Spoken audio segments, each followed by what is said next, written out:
vingtaine de points pour lesquels on a fait du diagnostic de la qualité écologique. Donc voilà des petites photos pour vous montrer un peu l'hétérogénéité finalement de la couverture végétale sur les sites. Alors diversité de la couverture végétale, autant d'un point de vue à composition, hein, même si là c'est difficilement observable, mais surtout en termes de qualité de recouvrement des sols. Ça donne une petite idée. Et nous, c'est toutes les informations qu'on va utiliser quand on va sur le terrain pour faire les sondages, pour bien identifier les zones différentes à aller sonder. Alors, notre diagnostic écologique, pour le coup, nous, on va l'effectuer sur les 30 premiers centimètres du sol. Alors, pourquoi est-ce qu'on effectue ce diagnostic écologique sur les 30 premiers centimètres du sol? Parce qu'on ne fait pas un diagnostic pédologique, mais bien écologique. Or, la biodiversité du sol, la plus grande partie de la biodiversité du sol se retrouve dans les 30 à 50 premiers centimètres du sol. En dessous, dès qu'on commence à atteindre les 50 centimètres, voire en dessous, on a des sols avec moins d'oxygène qu'en surface, et donc il y a moins d'organismes, on a moins d'abondance d'organismes et moins de diversité d'organismes dans les couches plus profondes. Même si on a quand même de la vie, hein, mais beaucoup moins intense que sur les 30 centimètres, 30 à 50 centimètres de surface. Donc nous, on fait le diagnostic écologique, on va évaluer la biodiversité sur les 30 premiers centimètres, sachant que quand la végétation, elle s'implante en ville, et même partout hein, finalement, eh bien, les racines, elles vont commencer à s'implanter sur les 30 premiers centimètres et les interactions entre la végétation et le reste de la biodiversité du sol, elles vont commencer à ce niveau-là. Et c'est à ce niveau-là que la biodiversité, elle va aider la végétation à s'implanter au début. Alors, on rentre dans les résultats un petit peu qu'on a obtenus. Première information sur l'habitat, finalement, sol, donc avec la texture du sol. Ce qu'on observe ici sur l'ensemble de nos sites, c'est que si vous regardez bien, on a toujours la même couleur jaune assez intense qui ressort sur quasiment l'ensemble de nos points échantillonnés. Eh bien, ce jaune intense, ce sont les sables. Et en fait, ce qu'on a remarqué sur le territoire de Paris-La Défense là, c'est que sur ces sols construits, ce sont tous des sols construits. Là, pour le coup, sur tous les sols qu'on a échantillonnés, on n'a pas de sol naturel en ville. Enfin, de sol à pédogenèse naturelle en ville. On est vraiment sur des sols artificiels, complètement, des anthroposols. Et donc là, pour la majorité de ces sols-là, on est sur des textures à dominante sableuse, mises à part à quelques endroits. Typiquement, ici, sur l'échangeur, sur le toit de la 86, là où finalement c'est de la terre végétale qui a été apportée, on est plutôt sur des sols à dominante limoneuse. Et en fait, c'est aussi un peu la signature des terres végétales. C'est un peu les gammes de valeurs optimales qui sont conseillées pour des terres végétales. De la même façon, ce qu'on observe ici sur les terrasses 3 à 5, on a 3 zones sur lesquelles on a aussi plus de limon. Alors, c'est une vérité tout en sachant que sur ces 3 zones-là, on avait une diversité quand même de sols sur des toutes petites surfaces qui était assez importante. Donc on a dû faire un point moyen, mais le point moyen, il n'est pas trop représentatif en termes de texture. Donc, ce qu'on observe, c'est qu'en ville, sur des sols construits, on a plutôt tendance, là, sur la Défense, à avoir des sols très sableux. Donc, ça nous dit quand même qu'on est sur des types d'habitats particuliers au sens biologique du terme. Ce que ça nous dit aussi, c'est que comme on a des sols qui sont à dominante sableuse, des sols à dominante limoneuse, on a, bien entendu, ça confirme hein, ce qu'on avait vu sur le terrain, on a des origines de sols qui sont différentes avec des matériaux de construction initiaux qui sont différents. Donc ça, c'est important pour essayer de remettre dans le contexte, finalement, dans le contexte dans lequel ils sont et dans lequel ils ont été construits, les sols dont on fait le diagnostic. Excuse-moi, je te coupe juste un Oui, petit instant pour te oui, prévenir qu'il te reste environ une petite dizaine de minutes. très bien, nickel, merci. Au niveau du pH, j'ai pas mis la diapo, la carte, parce qu'au final, c'était très homogène partout. Au niveau du pH, on était sur des pH plutôt alcalins dans ces sols-là. Et c'est des pH qu'on retrouve pas mal sur donc alcalin ou basique. Les deux mots veulent dire presque la même chose. Et finalement, c'est des pH qu'on retrouve assez régulièrement sur des sols construits, parce que dans les sols qu'on construit des novo, on a tendance à y mettre quand même beaucoup de cailloux ou beaucoup de fractions assez grossières qui sont calcaires. Et du coup, le calcaire, ça va avoir tendance à alcaliniser, à basifier le sol. Donc ici, on avait pour l'ensemble des échantillons des pH quand même alcalins entre 7,5 et 8,5. On va passer maintenant à la matière organique du sol, qui est une deuxième composante fondamentale du sol, donc à la fois sur la quantité et la qualité. Là, je ne vous ai pas fait le distinguo. Je vous montre finalement l'indicateur de synthèse qu'on a évalué, nous, entre la quantité et la qualité de la matière organique. Et finalement, ce qu'on voit, c'est qu'il y a une certaine hétérogénéité entre les 3 sites, et même au sein de chaque site, finalement, en termes de diagnostic de la matière organique. On observe de façon assez intéressante, c'est que sur le quartier Anatole France, où finalement on est sur une friche derrière une cour d'école, eh bien on est bon, on a un diagnostic de la matière organique, que ce soit quantitatif ou qualitatif, qui est plutôt satisfaisant. Et du coup, c'est quand même très encourageant par rapport à potentiellement d'autres friches urbaines, des délaissées comme ça en ville. Je vais maintenant passer à l'échangeur. Sur l'échangeur, on peut voir que sur un même merlon, ici par exemple en haut, les 2 échantillons TTA et TTE, eh bien, on a de l'hétérogénéité le long du merlon. Mais ce n'est pas vrai partout. Par exemple, le TPA et TPV sont assez bons tous les deux pour le diagnostic de la matière organique.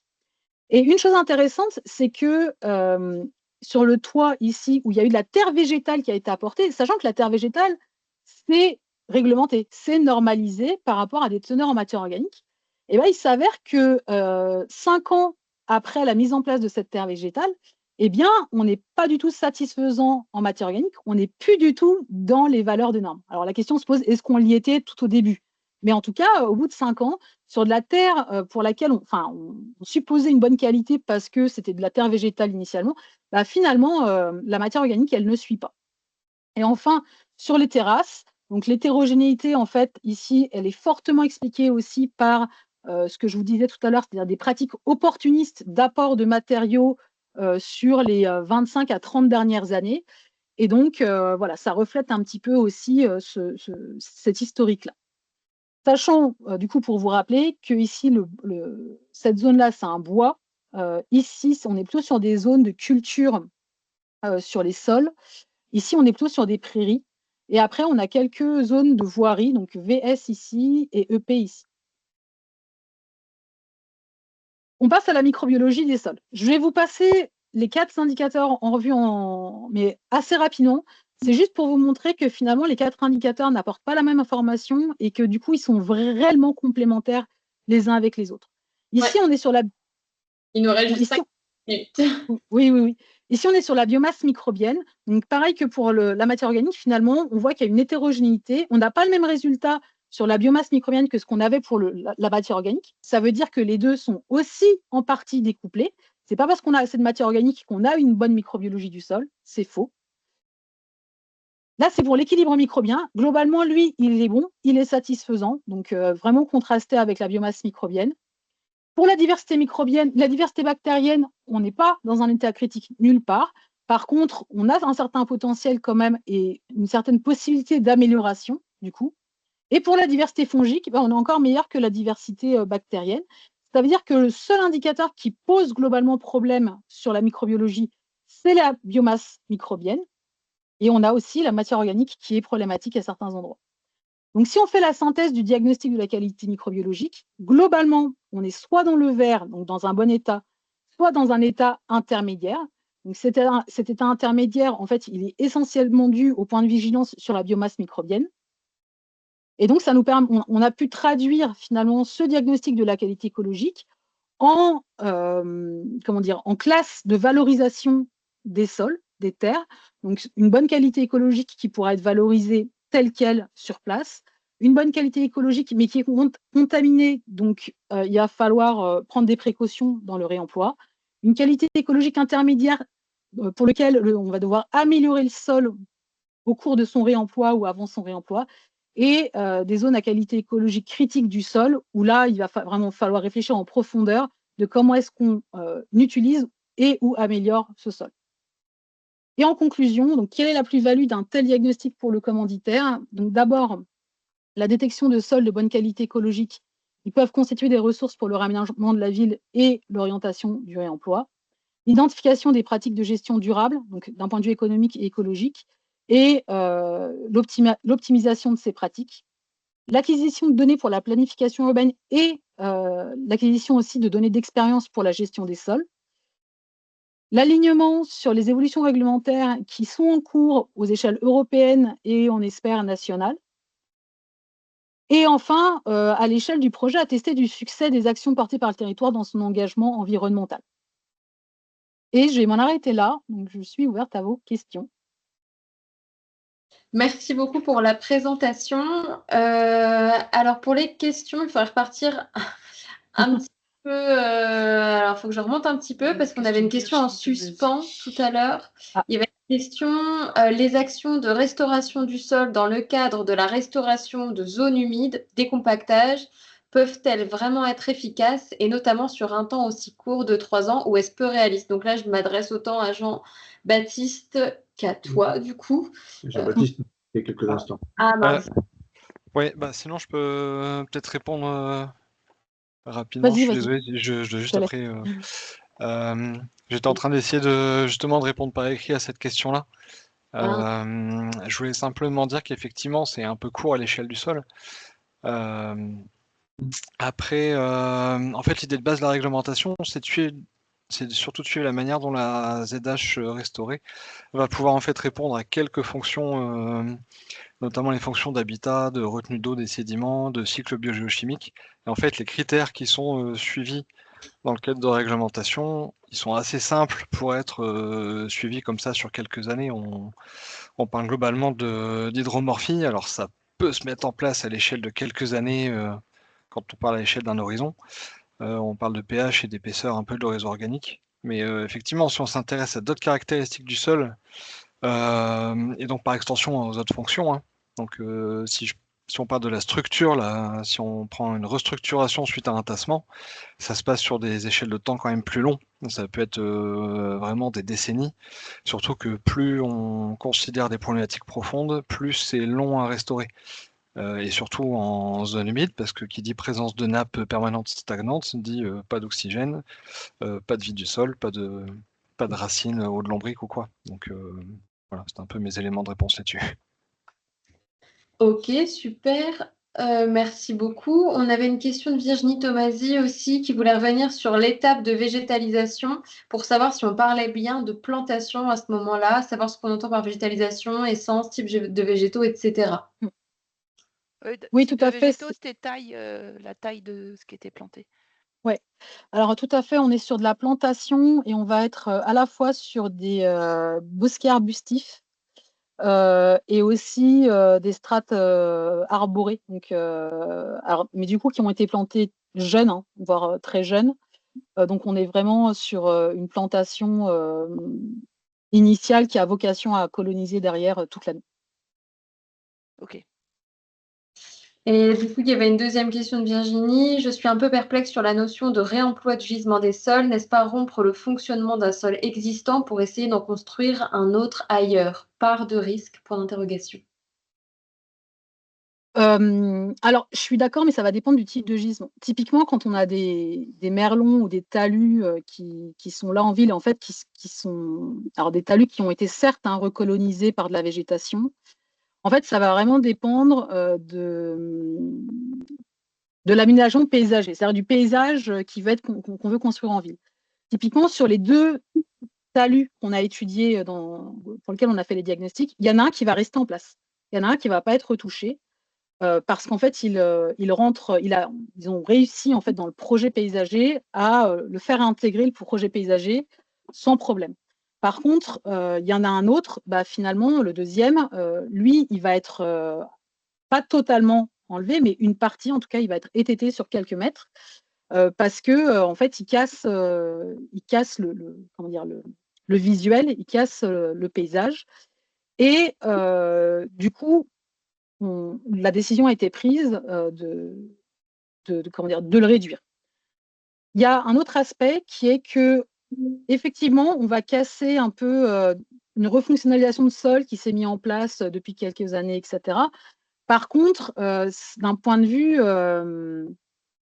on va dire, écologique global, c'est quand même plus pertinent de réutiliser ces sols, ces gisements du coup qui sont disponibles sur le territoire pour reconstruire, remettre en place des sols pas très loin, plutôt que d'aller chercher de la terre végétale autre part, beaucoup plus loin, et de les amener sur un territoire, sachant que on a quand même de la matière localement. Donc, j'ai pas de chiffres, il n'y a pas de bilan, on va dire carbone ou autre qui a été fait là-dessus. Mais l'objectif, c'est quand même de fonctionner assez localement avec un maximum de réemploi des matériaux disponibles. Et quand finalement l'entrepôt du matériau n'est pas optimal par rapport à l'aménagement de la ville à venir, du projet de réaménagement de la ville, c'est autant le réemployer en local, mais tout en préservant finalement la qualité qu'il a en faisant tout pour préserver la qualité qu'il a au moment de l'étêtage, au moment du réemploi. Donc, l'objectif, c'est pas d'avoir là, par exemple, sur le talus qui va être réutilisé, on a un sol d'assez bonne qualité écologique. L'idée, c'est de maintenir cette qualité écologique pendant le chantier jusqu'à la mise en place et même derrière. L'objectif, c'est vraiment de mettre en place ces bonnes pratiques pour éviter d'altérer la qualité de ce sol-là au moment de son transfert. Donc c'est quand même aussi une optimisation des sols par rapport à un projet d'aménagement. C'est ça. Parce que c'est vrai qu'en ingénierie écologique, notamment sur par exemple les opérations de restauration de continuité écologique, on voit de plus en plus des opérations où on se dit qu'il faut laisser faire la nature et les banques de graines présentes dans les sols s'exprimer. Donc finalement, si je me fais l'avocat du diable, dans une opération comme celle-ci, on n'est pas dans une opération de renaturation, mais dans une opération d'aménagement paysager un peu contrôlé, qui est un parti pris que voilà. Donc, en fait, on est quand même, comment dire, on est un peu à l'interface entre les deux. C'est-à-dire que on a un sol qui a un certain potentiel, une certaine valeur écologique initiale. En fait, on va essayer de lui trouver sa place la plus adéquate dans le projet paysager, en évitant de l'altérer au maximum s'il est de bonne qualité, et en essayant d'améliorer sa qualité si sa qualité n'est pas, on va dire, optimale. Donc en fait, on est un petit peu entre les deux, parce que laisser faire la nature, ok, mais on sait très bien que l'homme, il est là, et que dans le chantier, on va venir toucher. Et du coup, l'objectif, c'est à la fois de trouver l'usage optimal, la place optimale du sol, mais aussi et surtout d'adopter les bonnes pratiques de gestion de ce sol, à la fois pendant le chantier et après, une fois que le sol est en place, dans la gestion du site, etc. Et en fait, dans ces bonnes pratiques… Après, c'est vrai qu'il y a, en plus, il y a le problème des espèces exotiques envahissantes sur des secteurs comme cela. Oui. Donc, ce qui s'exprimera, c'est pas forcément ce qui sera non plus le plus naturel. Bon, super. Au niveau de la végétation, hein, vous parlez. On va devoir s'arrêter là, je suis désolée. Faut enchaîner. Oui. Juste quand même, si je peux me permettre, Vas-y, Jean-Jacques. je vais mettre ma caméra, si elle veut bien s'y mettre. Bon, pas grave. Oui, juste une question sur la première partie présentée. On voit que la végétalisation, finalement, est le meilleur des facteurs d'amélioration de la structure et de la composition des sols sur le plan biologique et écologique. Sur la noue, est-ce qu'il y a eu une intervention même sur la composition du sol, c'est-à-dire est-ce que, notamment, ce qu'on trouve souvent en ville et quand il y a une renaturation de sol, le premier handicap, généralement, c'est le tassement du sol. Est-ce que là, il y a eu une action sur le tassement, sur le détassement? Est-ce qu'il y a eu un apport autre? Voilà. Quelles sont les actions physiques, j'allais dire, peut-être préalables à la végétalisation, qui semble effectivement être le facteur principal pour redévelopper des fonctions écologiques générales? Alors, en fait, quand on est sur une construction de sol, il n'y a pas eu d'action physique. Par contre, il y a eu une réflexion sur qu'est-ce qu'on utilise pour la construction du sol.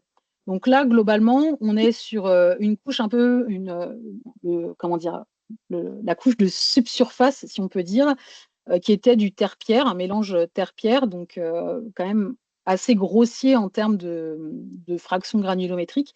Et au-dessus, on était vraiment sur un mélange limon et matière organique, globalement. Et l'objectif en termes de texture qui devait être atteint, c'était un sol très équilibré entre les argiles, les limons et les sables. Et finalement, on s'est rendu compte que le sol n'était pas du tout équilibré sur ces aspects-là, qu'on avait un sol qui avait 50% de sable. Mais finalement, c'est pas très grave. On a des sols naturels avec 50% de sable, avec ces caractéristiques-là, et qui fonctionnent très bien. Donc, des fois, en fait, on se met des critères de construction de sol en se disant, bah, ça va être notre sol idéal. Mais il faut avoir à l'esprit que, c'est ce que montrait Jean-Baptiste tout à l'heure, c'est qu'en France, on a une diversité de types de sols qui nous apporte la réponse de il n'y a pas un seul bon sol. On a toute une variété de sols qui sont capables de fonctionner correctement d'un point de vue écologique. Et donc, il n'y a pas de fatalité sur une construction d'un sol urbain de telle manière uniquement. Et par contre, derrière, ce qui est évident, c'est que finalement, la biodiversité du sol, par contre, elle va s'adapter au type de sol qui est mis en place en termes de texture, en termes de pH, etc. Et effectivement, la végétalisation qui arrive en dernier, qui, elle, a énormément boosté finalement la vie microbienne, eh bien, c'est parce qu'il a été mis en place une végétation diversifiée, vraiment, et même en 18 mois, finalement, la végétation, elle développe des racines, elle produit des molécules organiques au niveau de ses racines, etc., qui va venir mobiliser finalement la microbiologie du sol. Et c'est ça qui va mettre en fonctionnement, en action, la microbiologie du sol. Et ce n'est pas tant le reste. Ok, d'accord, merci. Bon, super, merci beaucoup, merci pour la présentation. Du coup, j'ai vu que Johan était arrivé entre-temps. Du coup, Johan, je te laisse activer ton micro et partager ton écran. Et ce serait bien si tu pouvais finir pour 16h55, quelque chose comme ça. Ouais, C'est vraiment l'idéal. ça marche. Bah, je vais le faire. Vous m'entendez? Oui, Ouais. Ouais.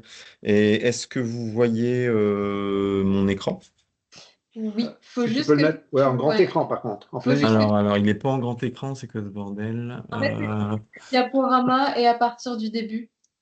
Ouais, diaporama. Hop, voilà. Ça marche? Ça fonctionne là? Parfait. Très bien. Ouais. Alors, juste ce que je vais vous présenter, c'est vraiment de l'expérience, c'est 20 ans d'expérience de terrain avec des essais empiriques, et voilà. Et moi, je vais m'arrêter sur le sol comme support d'expression de la biodiversité, mais essentiellement, alors j'aurais pu parler de la flore fongique, j'aurais pu parler des champignons parce qu'effectivement, ça se rejoint un peu parce qu'un sol trop fertile, un sol qui est trop fertile, ben, au niveau de la faune, de la fonge, notamment de tout ce qui est champignons mycorhiziens, ben, dès qu'on a un sol qui est trop fertile, on a une disparition des sols mycorhiziens, des champignons mycorhiziens. Et pareil, si on y plante les mauvaises espèces ligneuses, ben, c'est pareil. Allez vous balader sous des platanes, à l'automne, vous verrez pas beaucoup de russules, de lactaires ou de bolets ou d'amanites. Par contre, faites la même chose sous un alignement de tilleul, vous aurez un tout autre résultat. Et si vous baladez sous des bouleaux, sur une friche ferroviaire envahie de bouleaux, à l'automne, on ne sait pas mettre ses pieds tellement qu'il y a des champignons par terre. Mais moi, là-dessus, je vais pas trop parler de champignons, je vais pas parler de biodiversité au niveau de la faune du sol. Je vais vraiment parler de la biodiversité végétale et de l'entomofaune qui est directement associée. Alors, bon, le contexte, hein, Lillois, pour ceux qui ne connaissent pas, hein, une ville hyper dense dans une métropole hyper dense. Hein, quand on regarde les zones imperméabilisées, ben, on se dit, ben, elle est où la nature dans tout ça? Bon, on est bien sur des trames. Pourtant, il y a bien des cœurs de nature avec des biodiversités extrêmement riches.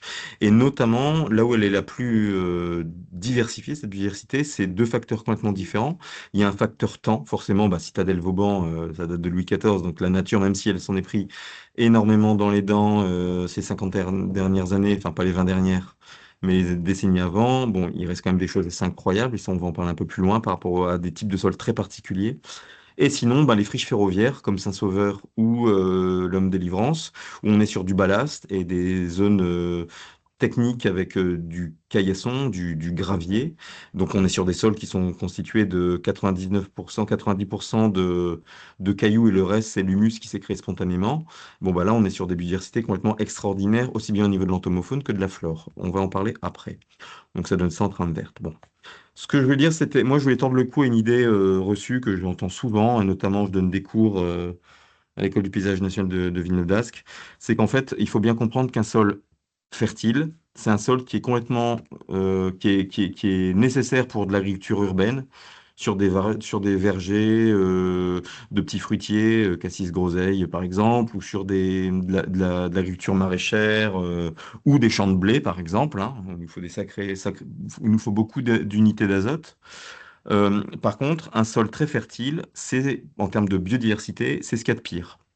Parce qu'en fait, dès qu'on a un sol, le facteur limitant en termes de biodiversité végétale et de toute l'entomofaune qui va avec, et notamment des insectes pollinisateurs, le facteur limitant, c'est le taux d'azote et le taux de phosphore. Alors l'azote, il est lessivable dans le sol, c'est pour ça que sur les sols caillouteux que je vais vous montrer après, on arrive à gérer. Par contre, sur des bonnes terres dites végétales, je déteste ce terme employé par les paysagistes, ça veut rien dire. Sur des terres limono-argileuses de ma région, on a des sols qui tiennent fortement à l'azote et fatalement, qu'est-ce qu'on obtient si le sol est très fertile? Ben, on obtient la végétation spontanée que vous avez sous les yeux, c'est-à-dire des végétations rudérales nitrophiles. Au mieux, si le sol est assez humide, on va avoir de la consoude, qui reste une plante assez, entre guillemets, jolie et surtout hyper attractive, notamment pour pas mal d'espèces de bourdons ou d'abeilles à langue longue, sauvages. Mais sinon, voilà, on a une palette végétale qui est extrêmement réduite, avec des plantes qui sont hyper concurrentielles et qui écartent toutes les autres. Les orties, c'est chouette pour nourrir les larves de plusieurs espèces de papillons de jour, quelques papillons de nuit également. Mais même si on prend des papillons liés aux orties pour l'élevage de leurs chenilles, par exemple, je sais pas moi, le pan du jour, le plus courant ou le vulcain, bah, ces papillons ont besoin à l'état adulte de nectar. Donc des hectares d'orties, ça ne sert à rien. Or, c'est tout de suite ce qu'on a dès qu'on essaye de faire des sols hyper fertiles. Sur un massif de rosiers, sur un sol limono-argileux, pour peu en plus qu'on y rajoute du broyat de bois, et ben à la fin, les jardiniers se tirent les poils de la barbe ou des cheveux, parce qu'en fait, tout de suite, on a toutes les nitrophiles qui arrivent. En premier lieu, dans ces cas-là, le liseron, et là, ça devient juste ingérable. Donc voilà, donc c'est vraiment ça qu'il faut retenir, c'est que les sols fertiles, avec un stock de phosphore peu mobilisable dans le sol et peu mobilisable par les végétaux, et un stock d'azote bien mobilisable par les végétaux, mais encore une fois, voilà, on n'a pas besoin de fortes quantités, on se retrouve du coup avec une flore peu intéressante. En plus, nous à Lille, ça a aggravé parce avec l'hyperurbanisation et le trafic routier, il nous pleut par hectare et par an de 80 à 100 kilos d'azote par hectare et par an. C'est comme si un agriculteur me balançait des petits granulés chimiques partout sur mes espaces. D'où la gestion que je vais vous présenter ensuite. Voilà. Alors, vous savez tous et toutes, j'imagine, qu'on a perdu une grosse partie de notre entomofaune et notamment nos insectes pollinisateurs. On a perdu en 40 ans On a perdu, pardon, depuis les années 80, environ 40% de notre biomasse d'insectes en diversité et en biomasse. Parmi ces espèces, les espèces les plus menacées sont les espèces pollinisatrices, dont on dépend pour faire des graines de poireaux. Pour planter des poireaux, il faut bien que les poireaux aient été pollinisés. Si on devait payer des gens avec des petits pinceaux sur les fleurs de poireaux pour avoir des graines de poireaux, nous ne mangerions pas tous et toutes des poireaux. Donc voilà, ces pollinisateurs sont indispensables à la flore sauvage, mais aussi à la flore cultivée. Je referme la parenthèse. Le problème, c'est que ces insectes pollinisateurs, et si on zoome par exemple sur les abeilles, l'abeille domestique qui fait du miel, c'est une espèce sur 1000 en France. À Lille, c'est une espèce sur entre 100 et 120. Le problème, c'est que ces abeilles sont essentiellement des espèces solitaires, et la plupart, c'est qu'une grande majorité de ces abeilles sauvages ne dépendent pour élever leurs larves que de familles précises de plantes, voire parfois d'espèces précises de plantes. L'abeille que vous avez sur la photo, là, une abeille qu'on a à Lille, la lyte de la scabieuse, elle se nourrit spécialement que du pollen pour élever ses larves, que du pollen et du nectar, des plantes de la famille des scabieuses ou des espèces de la famille des centaurées, des chardons, des cardus, etc., etc. Donc elle a un spectre assez limité. Il y a des espèces beaucoup plus menacées, par exemple une espèce qui va se reproduire qu'avec le pollen de salicaire, une autre qui va se reproduire qu'avec le pollen de lierre. Bon, le lierre c'est une espèce nitrophile donc elle s'en sort bien. Une espèce qui va se reproduire qu'avec le pollen d'odontite ou de fraise. Alors pas la fraise, hein, fraise, c'est notre plante. Bref, bref, bref. Donc ces espèces d'abeilles, elles sont directement impactées par la disparition des plantes qui les nourrissent, ces plantes étant détruites par des sols trop fertiles. Elles n'ont plus les conditions de vie. L'eutrophisation des sols fait qu'il y a une disparition de la diversité floristique. Et du coup, ces abeilles n'ont plus les espèces dont elles dépendent. Et il y a une double peine que j'explique dans la diapo, c'est qu'en plus, 80% de ces abeilles sont des espèces qui sont terricoles, voire sabulicoles. C'est-à-dire qu'elles creusent, comme l'espèce que vous avez sur la photo, un terrier, entre guillemets, un tunnel, dans lequel elles vont aller accumuler des paquets de nectar et de pollen sur lesquels elles vont pondre, qui sont issus de ces fleurs spécifiques, qui leur sont spécifiques. Or, si le sol devient trop fertile, la biomasse de plantes est trop importante et on se retrouve avec des sols qui restent froids et humides et inaccessibles à ces espèces d'abeilles. Ces espèces-là, elles ont besoin de terrains pas trop humides, qui chauffent au soleil, qui se réchauffent au soleil, qui se ressuient très vite. Donc en gros, des terres peu productrices, des terres en gros mésotrophes à ou à oligotrophes en gros. En gros, des terres voilà, peu végétalisées. Donc du coup, pour ces espèces, c'est double peine. Sol très fertile, plus de ressources alimentaires, plus d'espace pour se reproduire. Bon, j'espère que je suis clair, j'essaye de le faire court pour respecter l'horaire. Mais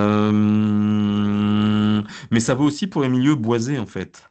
Un sol trop fertile en milieu boisé, ça va donner, chez nous à Lille, hein, des sols qui seront monospécifiques, où la seule strate herbacée au sol sera une strate dominée par le lierre. Alors le lierre, super intéressant quand il fructifie sur un tronc, sur un poteau télégraphique ou tressé dans une clôture pour certaines espèces, pour une grande gamme de pollinisateurs, pour la collecte du lierre, qui ne se reproduit qu'avec le pollen de lierre.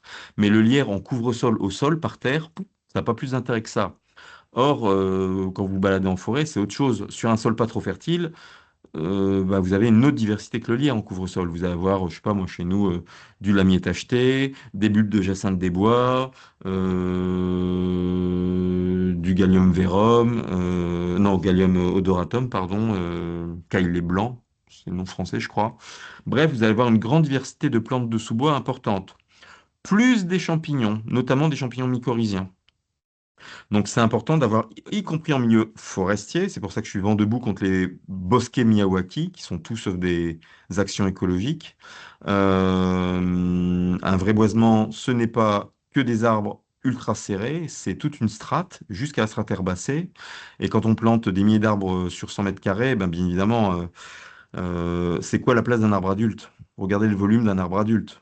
Donc bon, bref, je ferme la parenthèse, c'est pas le sujet du débat. Mais toujours est-il que voilà, ça équivaut aussi pour les sols forestiers. Par contre, bien évidemment, le bois mort a toute sa place dans ce genre de cas, parce que bien évidemment, c'est des zones de pépinière incroyables, et la résilience des sols forestiers dans les épisodes caniculaires qui nous arrivent, le bois mort est ultra important. Regardez cette souche d'arbre sur laquelle pousse toute une pépinière de jeunes semis spontanés. Quand j'enlève un fragment de ce bois dégradé par plusieurs générations de champignons et d'insectes saproxyliques, quand je presse ce fragment de bois que vous voyez dans la photo, là, bah, regardez la quantité d'eau en pleine canicule, alors qu'il n'y a pas plu depuis un mois et demi. Bah, tout de suite, ça fait éponge. Je referme la parenthèse. On a la diversité saproxique de champignons et d'insectes, mais on a aussi des sols résilients par rapport au phénomène de canicule et d'épisodes de sécheresse extrême. Je referme la parenthèse. Donc, en gros, pour avoir des sols qui expriment une large biodiversité floristique, complètement spontanée ou plus ou moins semée, mais j'y reviendrai après pour refaire la boucle avec le débat juste avant, là. Là, ce que vous avez en photo, c'est des sols qui n'ont pas été semés. On s'est contenté, on avait en gros des prairies d'échangeurs sur échangeurs avec des... On faisait de la fauche tardive. Alors déjà, il ne faut pas confondre fauche et girobroyage. On parle bien de fauche et d'exportation. Mais même en faisant ça tardivement, forcément, quand on exporte peu de nutriments parce qu'ils nous retombent. Parce que la plupart des plantes de prairie sont des plantes vivaces. La plupart de la biomasse extraite du sol, l'azote extrait du sol est transformé en grande partie en graines qui retournent au sol. On n'en a pas besoin, ce sont des plantes vivaces. Et une grosse partie de ces graines, en plus, vont finir décomposées par la faune du sol. Donc il y a un retour de l'azote. Donc, ce qu'on faisait, nous, c'est qu'on a arrêté les fauches tardives strictes, qui font en sorte qu'on a des prairies extrêmement peu attractives pour les insectes pollinisateurs notamment. On fait de la fauche comme faisaient mes grands-parents, c'était de la fauche exportation en juillet, avec des zones de refuge tardives. On exporte en juillet, donc on exporte énormément de nutriments, et en quelques années, qu'est-ce qu'on récupère? Eh bien, on récupère des prairies maigres, où on retrouve énormément de fabacées, ultra efficaces pour un grand nombre d'espèces d'insectes qui en dépendent strictement, notamment des abeilles à langue longue, mais aussi le retour de certaines espèces d'orchidées assez faciles, assez peu exigeantes, comme l'ophrys abeille. Et on retrouve, alors ça vaut aussi sur des gazons tondus, le fait de tondre un peu plus haut et d'exporter les tontes. On se retrouve avec des gazons tondus où les gens vont pique-niquer. On retrouve notamment des grands herbiers de lotier corniculé. Lotier corniculé, qui est notamment la plante hôte de plusieurs espèces de papillons urbains, comme la zygène de la filipendule en haut à droite, ou l'azurée, pas des nerprins, l'azurée du lotier, j'ai plus son nom. Voilà, enfin bref, l'azurée commun. Voilà. Donc, encore une fois, ça passe même sur des gazons par de la fauche ou de la tonte avec exportation. Donc, c'est à partir du moment où on fait de la fauche, à partir du moment où on ne vient pas rajouter des amendements organiques dans le sol, où on fait avec le sol en place, naturellement, c'est les fabacées qui vont rééquilibrer l'azote nécessaire au sol. Il m'est arrivé de faire des essais de semis de lotier ou de luzerne sur des sols. La première année, c'est le lotier qui s'exprime à plein, donc on a une prairie jaune de lotier.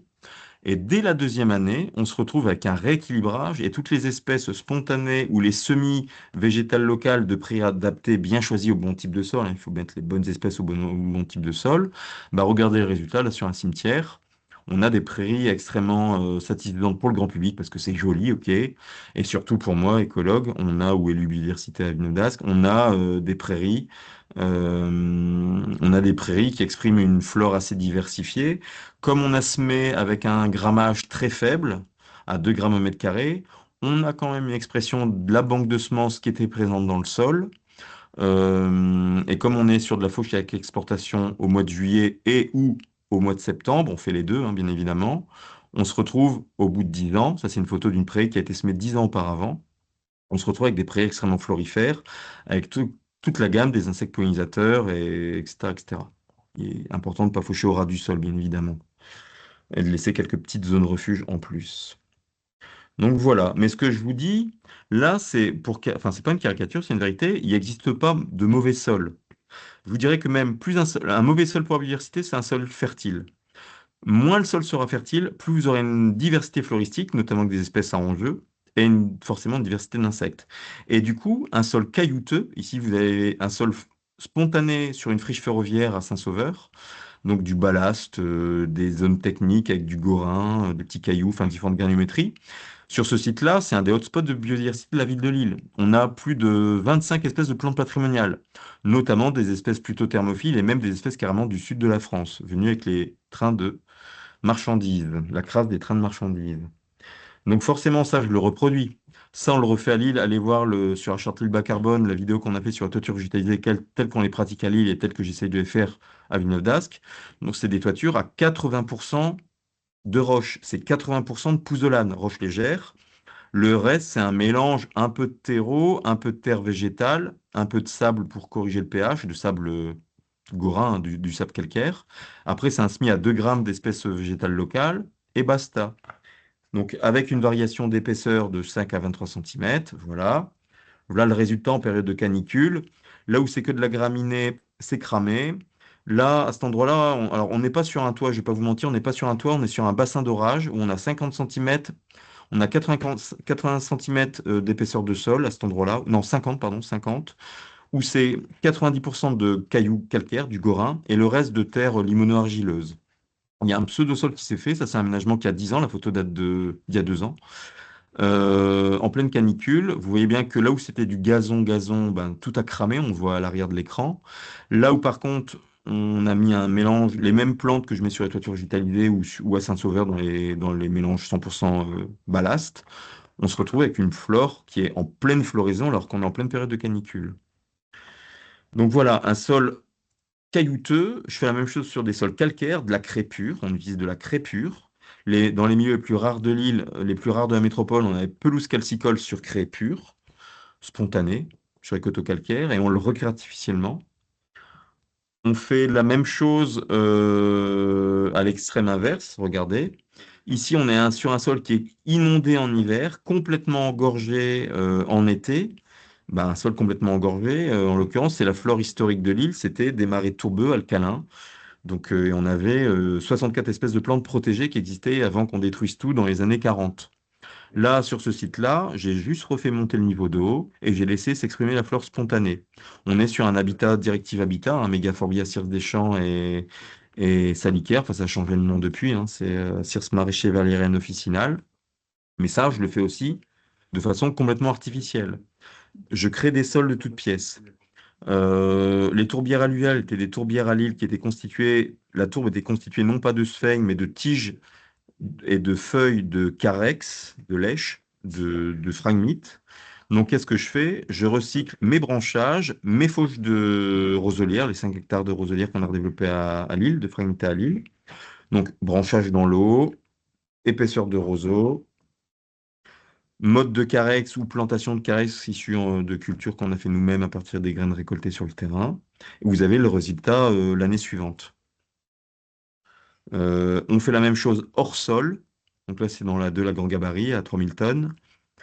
Pieux, branche de saule-tétard, des 300 saule-tétard que j'ai plantés. Sur ces saule-tétard, même chose, un lit de branchage plus fin, un lit de roseau. Bon, là, on voit le résultat du truc, mais c'est plutôt cette photo-là qu'il faut regarder. Voilà, couche de roseau, etc. Plançon de sol arbustif, plantation de plantes de tourbière, cassissier sauvage, carex paniculé, motte avec des phragmites, etc., etc.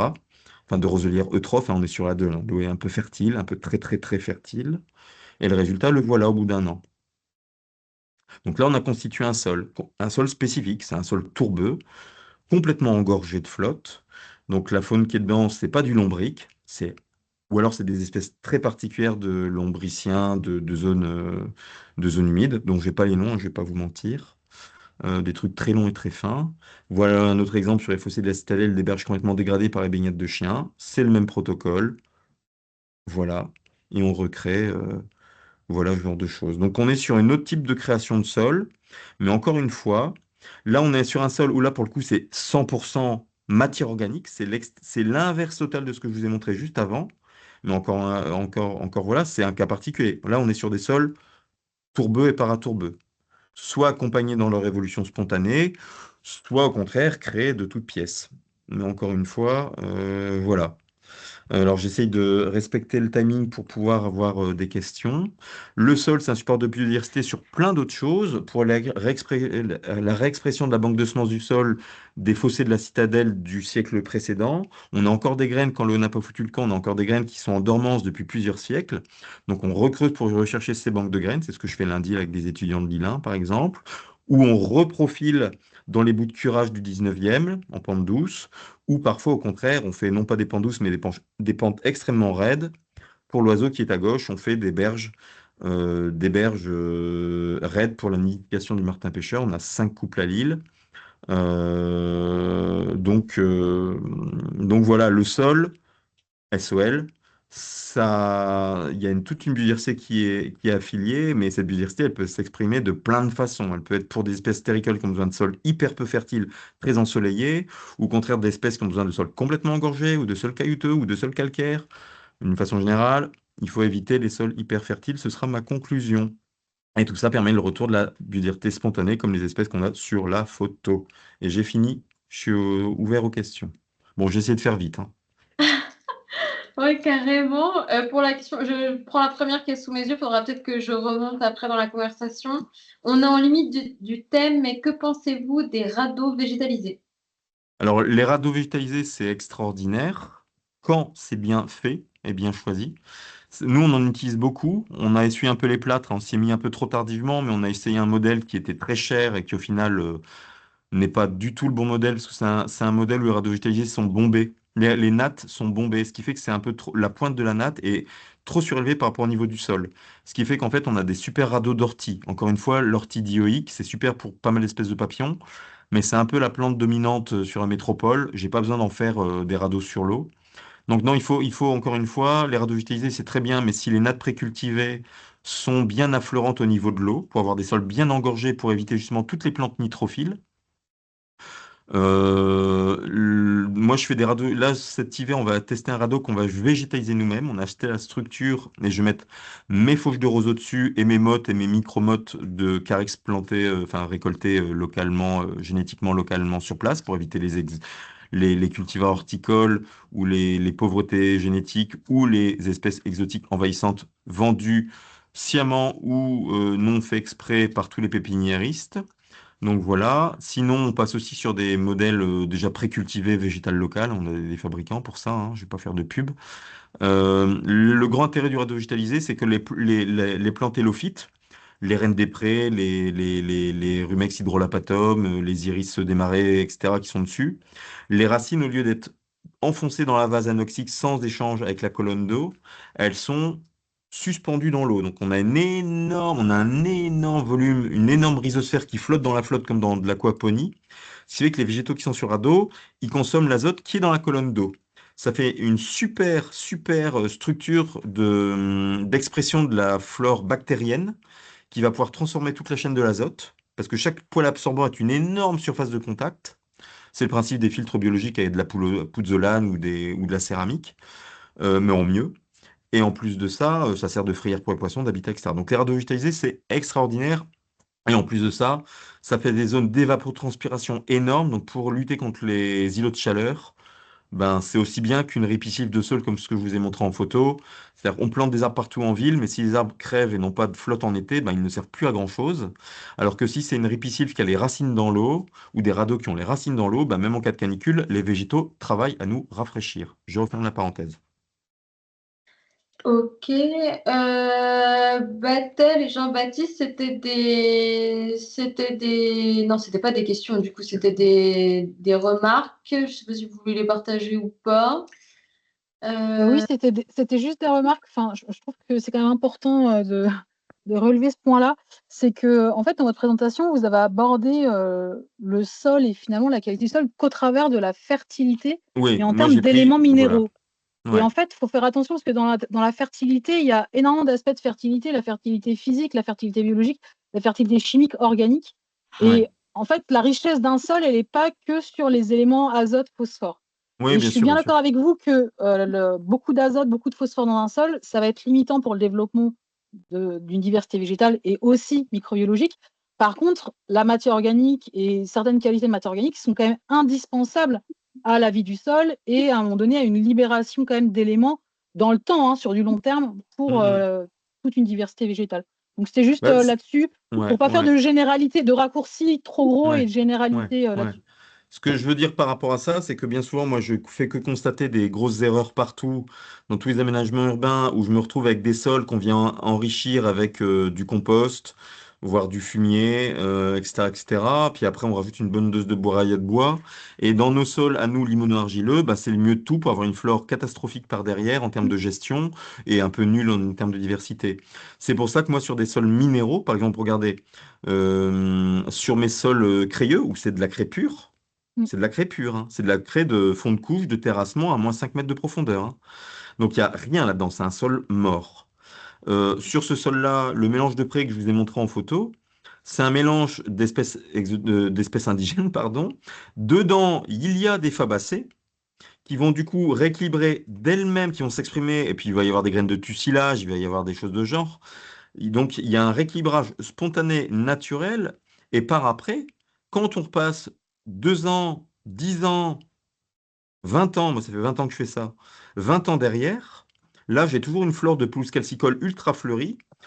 Au printemps, à l'automne, j'ai une diversité de champignons extraordinaire, hein. On a un mycologue de génie là qui écrème tous les espaces verts de l'île, et c'est sur il a fait des découvertes en termes d'association végétale, en termes de pelouse avec alors, des espèces dont les noms m'échappent, hein, mais de champignons qui sont vraiment des clitocibes particuliers. Bon, c'est dans le genre clitocibes, des espèces qui sont devenues extrêmement rares. Pourquoi? Parce que ces espèces-là, elles dégagent dès qu'on a un sol qui est trop riche.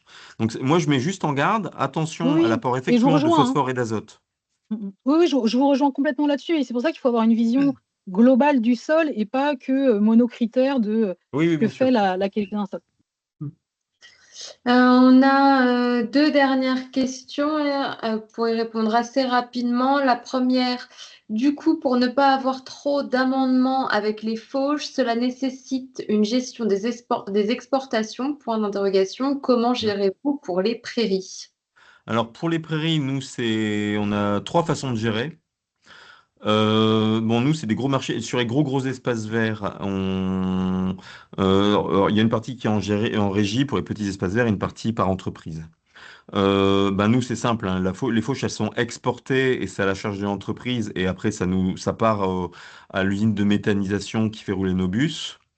Mais dans certains cas, par exemple sur les prairies humides ou les zones trop difficiles d'accès, ces fauches, par exemple, moi, je les recycle. Sur la citadelle, par exemple, toutes les fauches de carissé, de roseau, c'est une matière première qui me permet de restaurer des kilomètres de berges, justement pour refaire ce que vous avez vu en vidéo, en photo, pardon.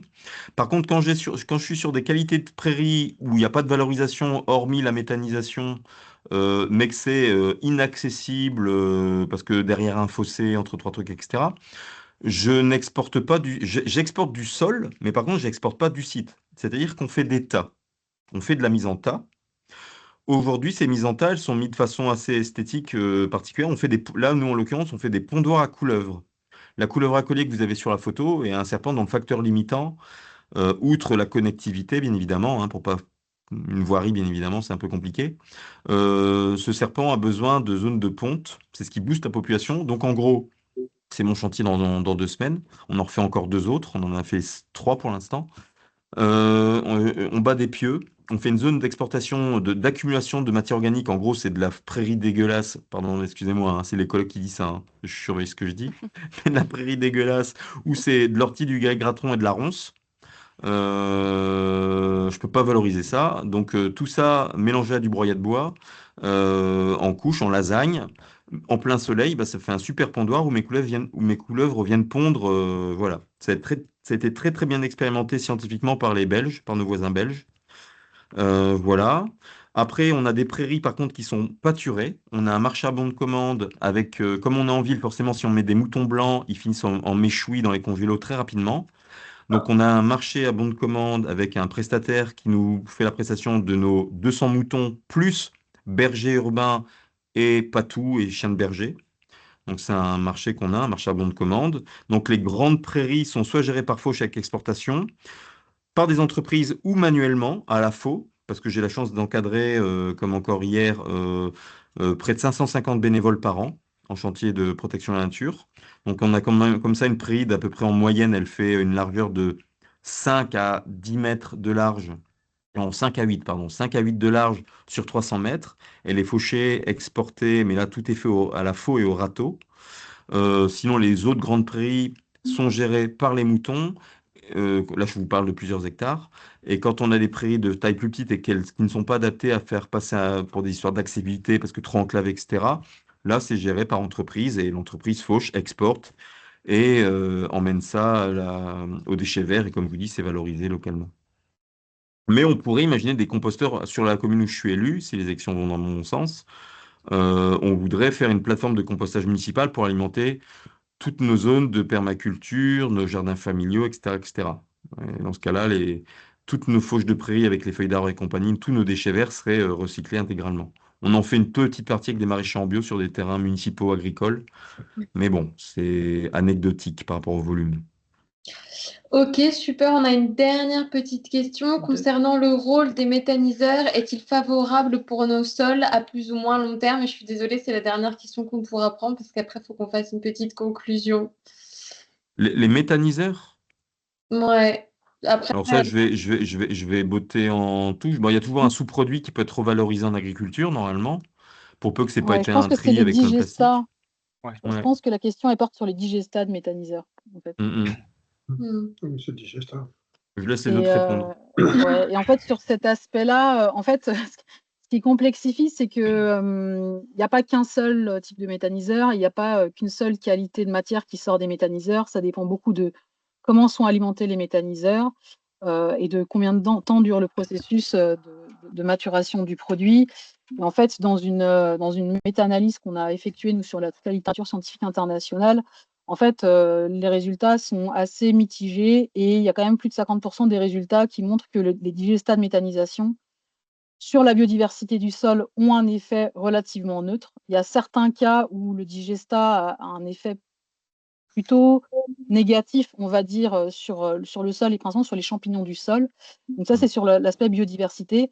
Après, en termes de matière organique qui est restituée au sol, encore une fois, on a des qualités de matière organique qui peuvent être très différentes, avec des digestats qui vont plutôt ressembler à des lisiers, donc très, très riches en éléments minéraux, et d'autres digestats qui vont plutôt ressembler à des amendements, donc un peu plus riches en carbone. Et donc, en fait, les effets sur les sols peuvent être très variables. Et encore une fois, et je rejoins pour le coup Johan sur cet aspect-là, c'est-à-dire que quand on fait un apport, un amendement au sol, il faut réfléchir au pourquoi est-ce qu'on fait cet amendement-là, qu'est-ce qu'on cherche à modifier dans le sol ou à améliorer dans le sol. Et sauf si on fait l'apport un peu de façon opportuniste parce qu'on a un déchet, entre guillemets, ou un produit dont il faut se débarrasser, il faut l'utiliser. Et dans ce cas-là, on ne réfléchit pas, on l'apporte, peu importe les conséquences. Et quand on fait un apport avec un certain objectif, on va cibler le type d'apport, la quantité, etc., par rapport à ce qu'on attend derrière de notre usage de ce sol, de la couverture végétale, de la diversité végétale, etc., qu'on veut. Donc voilà, il n'y a pas de réponse absolue sur les digestats. Ouais, je voulais juste compléter sur ce côté un peu digesta, amener aussi juste une petite précision en plus. Effectivement, je rejoins ce qui a été dit sur les apports de matière organique. Faut savoir que quand on parle d'apport de matière organique, si je parle des digestats en milieu agricole, il y a tout un tas de façons d'apporter des matières organiques, on l'a dit. Et un digestat, faut pas oublier que c'est une matière organique qui a été digérée déjà. Donc c'est sûr qu'on peut pas en attendre la même chose qu'une matière organique fraîche. Ou voilà, le bienfait déjà des apports de matière organique se fait quand effectivement on sait pourquoi on le fait et on garde une grande aussi diversité de ces restitutions organiques. Et voilà, un digestat, c'est quelque chose qui a déjà été digéré.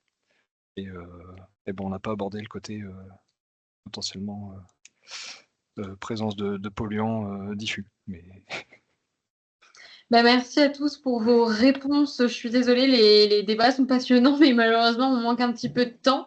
Je vais laisser notre président faire la conclusion. Juste avant ça, pour les petites infos à retenir, sachez que fin novembre, on a un nouveau webinaire sur concevoir et financer un projet d'aménagement GDF. Et en février 2026, sur un peu le même, entre guillemets, qui est la continuité de ce webinaire actuel sol et biodiversité. On aura un point spécifique sur les nous, qui sera donc du coup concevoir ou améliorer des nous au service de la biodiversité. Voilà, du coup, je laisse Jean-Jacques faire la conclusion. Merci. D'abord, merci aux personnes qui ont fait des exposés tout à fait intéressants avec des problématiques, comme on le voit, qui restent assez, je ne vais pas dire complexes, mais en tout cas, il y a une complexité dans le sol. Et ça me paraît important d'en prendre toute la mesure. Il n'y a pas un sol, il y a des sols, il y a des objectifs en termes de biodiversité, mais aussi de services rendus, attendus par la végétalisation, et notamment pour le rafraîchissement de la ville, son adaptation au changement climatique. Voilà, donc je pense qu'il est important de prendre conscience de cette importance, de cette complexité, qui ne veut pas dire que c'est pas abordable, mais en tout cas, il y a une acculturation à coup sûr à avoir pour ne pas commettre d'erreurs et ne pas atteindre les objectifs qu'on se fixe. On voit bien qu'il y a des qualités de sol et des objectifs de composition de sol en fonction d'objectifs qui peuvent être différents. Donc c'est bien une ingénierie en tant que telle et qu'il faut en prendre compte, que la fertilité n'est pas forcément le premier but. Et je voudrais peut-être juste apporter un point. On a parlé pas mal de matière organique aussi, mais de rappeler qu'il y a aussi dans la matière organique deux parties. Une partie qui est la matière organique qui se dégrade, et donc qui est la minéralisation, la reminéralisation et la remise à disposition d'éléments nutritifs pour perpétuer la vie biologique dans son ensemble. Mais il y a aussi une deuxième partie de matière organique qui est l'humus. Et ça, on ne l'a peut-être pas tout à fait abordé dans les exposés, mais l'humus est aussi un élément très important dans le sens où il est constitutif de la structure du sol, puisque l'humus va permettre une complexation des éléments chimiques, tels l'azote, le phosphore, le calcium et autres, qui va permettre d'éviter son lessivage et qui va permettre finalement de créer du stock disponible pour la végétalisation, pour la vie biologique d'une façon générale. Voilà, donc cet aspect-là qui, en plus, laquelle humus avec les particules les plus fines du sol, donc la partie colloïde, va créer le complexe argilo-humique et qui va stabiliser aussi des sols, notamment en milieu plutôt humide.